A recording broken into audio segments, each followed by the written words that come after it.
The year is 1963. In the dusty, unforgiving expanses of the Baikonur Cosmodrome in Kazakhstan, American spy satellites catch a glimpse of something impossible. Deep within the forbidden Soviet interior, massive causeways are being carved into the earth. Huge launch pads, side by side, rise like monoliths toward the sky. To the CIA analysts in Washington, the message is chillingly clear. The Soviet Union is building a monster. The Americans thought they knew the rules of the space race, but beneath the radar of the Western world, the Soviets were playing a game no one else understood. At the heart of this storm was one man, Sergey Korolev, the chief designer. To the outside world, he was a ghost, a state secret. But inside the Soviet design bureaus, he was a god. Korolev's philosophy was radical, brutal, and brilliantly pragmatic. Don't wait for perfection on paper. Build the hardware, test it in the dirt, learn from the explosions, and improve. While the United States relied on the slow, methodical perfection of the Saturn V, Korolev was betting the future of the USSR on a design that Western scientists deemed physically impossible. To reach the moon, Korolev needed a beast of a machine. He called it the N-1. To lift 100 tons into orbit, he needed a rocket weighing 2,000 tons. But there was a problem. The Soviet industrial machine was crumbling. They lacked the gargantuan engines the Americans could easily manufacture. With the Kremlin breathing down his neck, demanding a victory, Korolev made a desperate high-stakes gamble. He turned to an aircraft engine designer named Kuznetsov, a man who had never built a rocket engine in his life. It was a marriage of desperation and genius. Because they couldn't build the 5 massive engines the Americans used, they decided to cluster 30 smaller, more efficient engines at the base of the N-1. It was an engineering nightmare of stability and synchronization. To compensate for the lack of power, the Soviet engineers did something no one had dared to do. They developed an oxygen-rich closed-cycle engine. They forced the exhaust back into the combustion chamber to be refired, a process so volatile that it threatened to turn the entire rocket into a localized nuclear bomb. Tragedy struck before the dream could fully ignite. In 1966, the genius architect of the program, Korolev, died on the operating table. The program lost its heart. When the N-1 finally roared to life on the launch pad in 1969, it was a display of raw, terrifying power. But it was a fragile beast. The first attempt ended in a fireball. The second attempt was a catastrophe of biblical proportions. The rocket fell back onto the pad, creating an explosion with the force of a small nuclear weapon. The dust had barely settled before the American Apollo 11 landed on the moon, claiming victory for the West. The Kremlin's patience had evaporated. They ordered the N-1 program destroyed. They burned the records, stripped the rockets for scrap, and turned the remnants of their lunar pride into pigsties. The greatest feat of engineering the Soviet Union had ever attempted was officially erased from history. For 20 years, the N-1 existed only in silence, a buried secret guarded by the men who had poured their lives into it. But the story didn't end in the scrap heap. After the collapse of the Soviet Union, the secrets began to trickle out. When American engineers from Aerojet finally visited the hidden warehouses in Samara, they weren't prepared for what they found. They walked into a forest of engines, over 60 pristine, forbidden machines that had been preserved in defiance of the government's orders. The Americans stood in disbelief. They were looking at technology that was 20 years old, yet still significantly more advanced than anything being built in the United States. The skepticism from the American camp was palpable. They had been told for decades that such engines were impossible. They needed proof, so they shipped an NK-33 engine to Sacramento for a full power test. The tension in the control room was thick enough to cut. When the command was given, the engine roared to life. It performed flawlessly. The Americans were stunned. The closed-cycle technology that the Soviets had mastered and the West had labeled too dangerous was the missing piece to the future of spaceflight. The irony was complete. In the late 1990s, the American Atlas rocket, a descendant of Cold War missiles once pointed at the heart of Russia, was retrofitted with these very engines. The Russian monster was now the backbone of American space supremacy.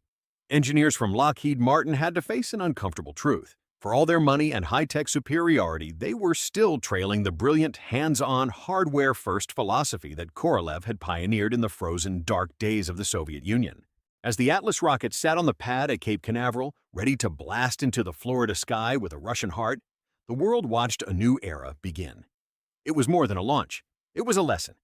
It was a bridge built across the wreckage of the Cold War, proving that in the quest for the stars, the best ideas aren't always the ones we expect. The N-1 may have lost the race to the moon, but it won the race for history, a testament to human ingenuity that, even after 30 years in the cold, finally took flight. The script provided above covers the narrative arc from the 1963 discovery of the N-1 to the final flight of the Atlas rocket, powered by the RD-180.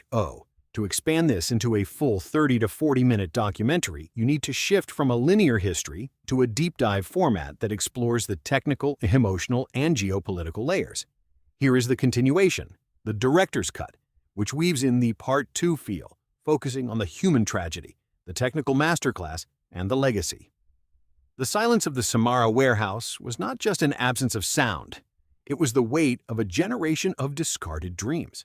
When the American team first stepped into that facility, they weren't just looking at hardware. They were looking at a masterclass in risk management. To understand the N-1, you have to understand the philosophy of the chief designer. While Western engineering was defined by exhaustive paper studies and computer simulations, the Soviet approach was visceral. They lived by the rule: fly, fail, fix, repeat. It was a Darwinian struggle for survival in the vacuum of space, where the most robust components earned their right to orbit through the fire of previous disasters. Look closely at the design of the NK-33. It wasn't just a motor, it was a feat of miniaturization. In the West, we were obsessed with building larger, more complex individual powerhouses. But limited by their industrial infrastructure, the Soviets did the impossible. They mastered the closed cycle. Imagine a furnace so hot that the fuel that powers the fire is recycled from the very exhaust that would normally be discarded. It is a process that flirts with self-destruction. If the oxygen-rich gas touches the wrong metal, the engine melts like candle wax. Yet, the Russians didn't just contain this fire, they harnessed it. They invented new alloys, new stainless steels, and new ways of thinking about thermodynamics that the rest of the world ignored as too dangerous. This brings us to the tragedy of the men behind the curtain. Take Valentin Anisimov, the chief designer of the Kuznetsov Bureau. For him, these engines were not government property. They were children. He had spent decades nurturing them, refining them, and watching them explode under the weight of political pressure. When the Kremlin ordered the destruction of the N-1 fleet, they were ordering him to murder his own life's work. He didn't comply. In a quiet act of rebellion, he hid them.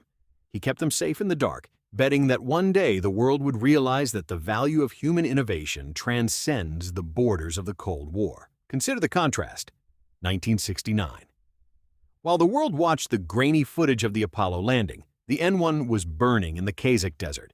The failure wasn't a lack of brilliance. It was a lack of time and the sheer crushing difficulty of controlling 30 engines simultaneously.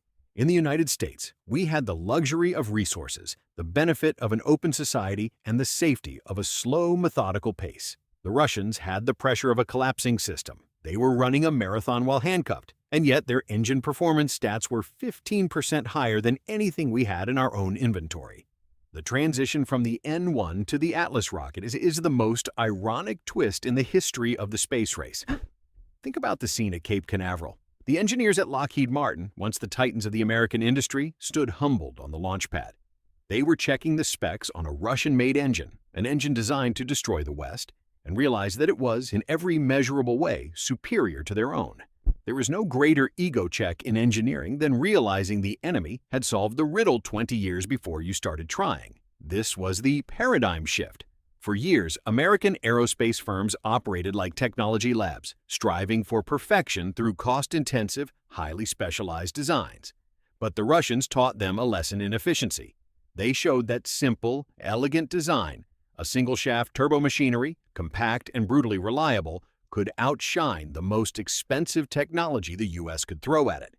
The lesson was uncomfortable, but it was necessary. It forced the giants of the American industry to tear up their blueprints and start over.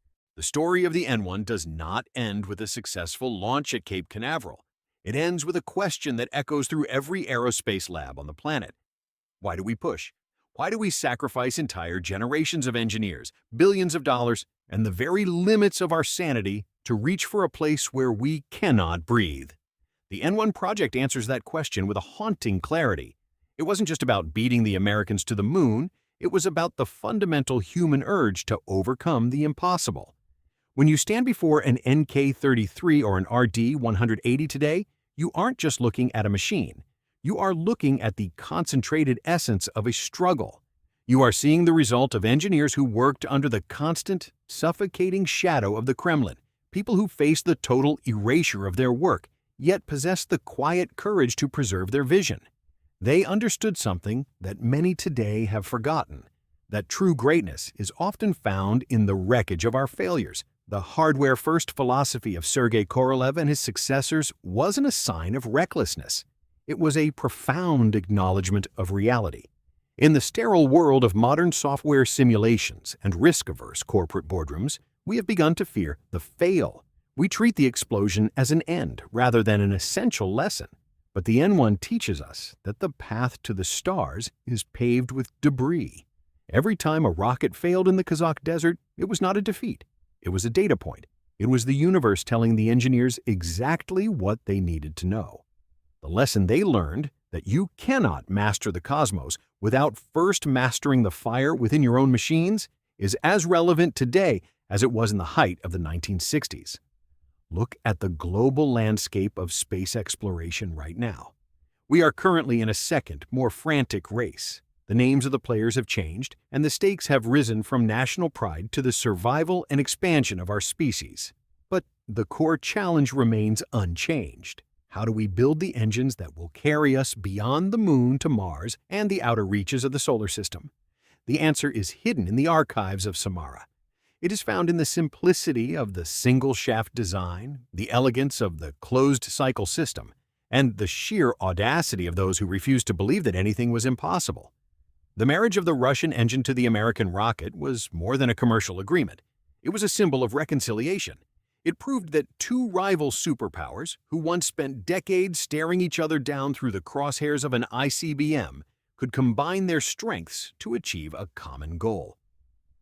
When the Atlas roared to life with a Russian heart, it wasn't just the engine that was coming in from the cold. It was the spirit of curiosity. It was the realization that our greatest achievements are not those we accomplish alone, but those we create by standing on the shoulders of the people who came before us, even the ones we were taught to call our enemies. So, when we look up at the night sky, we should remember the men and women of the Baikonur Cosmodrome. We should remember the designers who kept their engines hidden in the dark, waiting for a day when the world would be ready to understand their genius. Their contribution to our species is not just the thrust that lifts a rocket off the pad. It is the courage to keep building, keep testing, and keep dreaming, even when the politics of the world tells you to quit. The fire that once terrified the CIA in the 1960s is now the fire that drives our reach into the future. The N1 was never a failure. It was a seed. It was a technological heartbeat that was paused for 2 decades, only to awaken and carry us into the next century.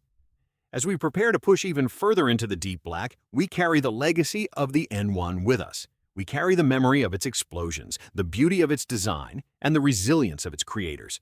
We are not just space travelers. We are the descendants of those who looked at the impossible and said, "We will find a way." The N1 project taught us that the only thing more powerful than a rocket engine is the human spirit that refuses to stay on the ground. And as long as we hold on to that, as long as we remember to build, to learn, and to look toward the horizon, the stars will always be within our reach.